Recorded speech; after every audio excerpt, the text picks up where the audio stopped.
Yo, yo, yo! Welcome back to the MMA Short Show. As always, your boy, Stephen Moustaris.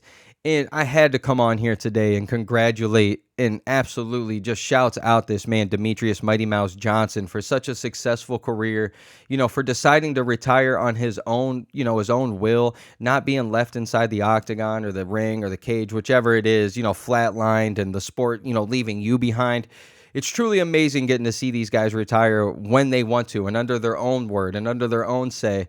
And, when it comes to this man, Mighty Mouse, I don't think it's a single secret out there that this man might be the most overlooked champion of all time, maybe the most underappreciated fighter, maybe the most underpromoted fighter of all time, especially when it comes to the skill level, man. And it just makes me think it doesn't matter what sport, especially in MMA, but most sports, honestly, when these guys are in their primes and they're doing the thing, we take them for granted. We take them as if like, oh yeah, they're going to be here forever. So when these guys actually do go on and, finish out a successful career and they do leave the sport behind, it's always interesting to me to see how we're really going to remember these guys. And when it comes to Mighty Mouse, in general, one of my least favorite things about today's era, especially the social media era, it feels like in every sport, it feels like no matter what, you might have one good game, one good season, maybe one good play even, and people are just throwing the GOAT talk out no matter what it is. You might have not even won a championship yet in your sport, but you might be pretty cool and have some great plays and a great highlight reel. And you got kids and people nowadays just yelling, oh, he's the GOAT, he's the GOAT. But, in certain circumstances, like when Tom Brady just retired, when LeBron's about to retire here soon, when Kobe did, when Wayne Gretzky, when Tiger does, all these things you can go with. Sometimes these guys do actually go on and, are in the argument. And I'm really, really excited to see, man, where this man Demetrious Johnson's going to go down in the greatest of all time in MMA and how we're going to remember him. Because, like I said, to see him get mistreated for so long inside the UFC, even though he was doing everything in his power to just do what we all love. I mean, it's like this guy was put at 125 or, put in fighting like just almost maybe even just 5 years too soon, maybe 10 years too soon. Because, I mean, the entire time we watched him just dominant performances, not only, for the first 6 years of his career, 7 years of career, like he didn't even have a 125 division. This man was fighting up at 135 in a division that's actually a lot bigger than what he should be fighting at than his natural weight. And then to see this man still go out there and be so successful, and then to be able to go out and win a 2012, flyweight championship, the tournament for the UFC, to come on to be the first flyweight champion, to defend it 11 straight times, to have the finishes over Ray Borg with the suplex going to the armbar, with the last second, armbar against Horiguchi, like where this man has a clear dominant win over 5 rounds, can just, grind it out. And he's like, no, 4:59, into the round with 1 second left, I'm going to tap you, even though I have an easy win. He never took his foot off the pedal. The way he left Joey Benavidez just knocked out in the octagon, the way he knocked out Henry Cejudo. Even when you look at his one championship, yeah, sure, he lost to Cejudo apparently in that fight, which was so close. And I feel like most of us would probably agree. I hate when we see these champions lose their belt in such a tight decision without getting truly beat or finished or something.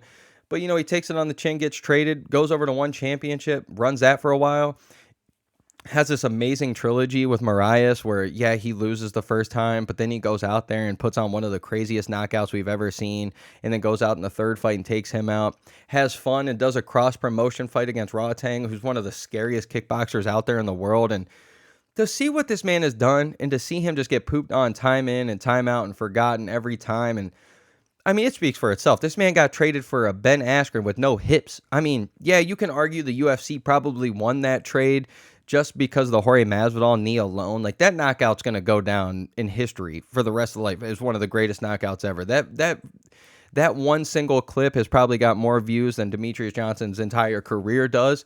So I guess for the UFC, yeah, they probably did win that trade when it came to, at least highlight reel finishes and getting the name pushed out there.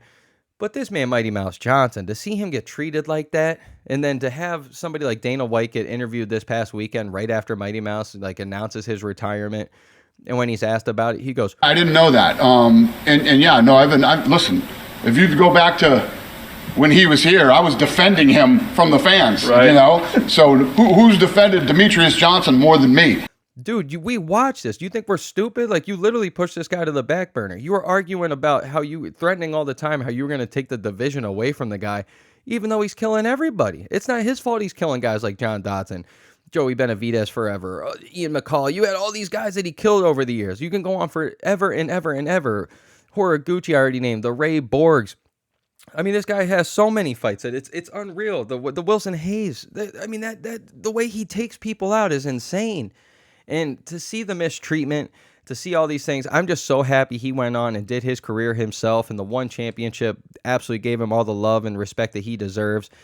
But it was tough seeing this man retire and not get the flowers he should have deserved. That should have been somewhere at the UFC. That should have been an amazing retirement in front of all the diehard fans and all the big fans and the biggest eyes watching. So to watch this man retire on his own will was such an amazing thing. To watch him do what he did in his career has been so amazing. The way he has his connection with Matt Hume, I mean, the guy is all you could ask for in a champion. He's super respectful, super nice. He's a family man. He's been married forever.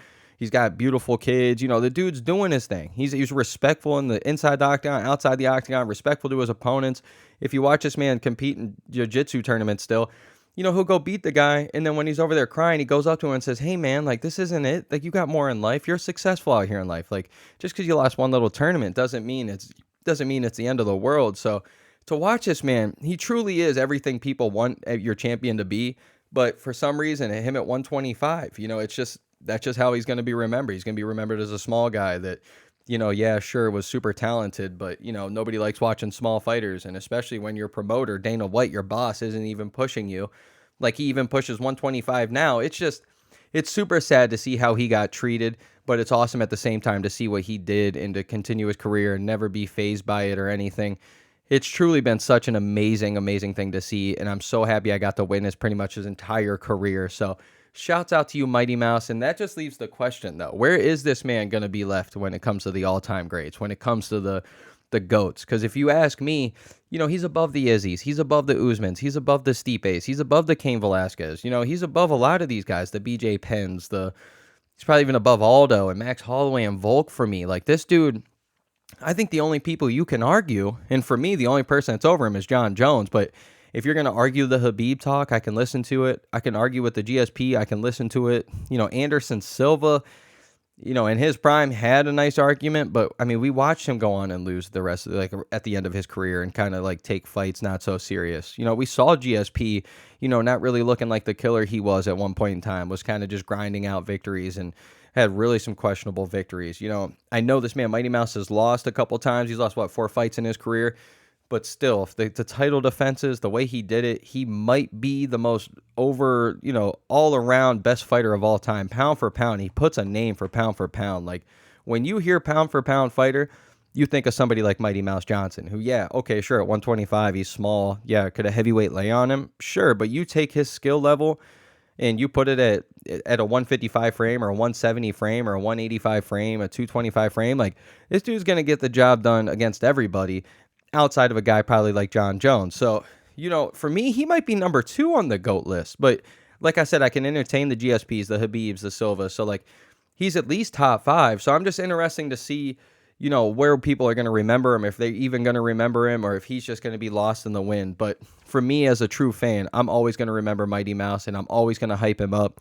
And I think it's going to, in the future, I think we're going to see how 125 never really plays out like it did with Mighty Mouse. And I think we're going to look back in 20, 30 years and be like, holy shit, this dude, Demetrious Johnson, was truly was that good. Like, was beating everybody, didn't care about moving anywhere, was just happy where he was. Like, it's absolutely phenomenal. So shouts out to the man. He deserved way more than he ever got in his career, but is always your boy, Steven Moustaris. And y'all let me know, where does this man rank?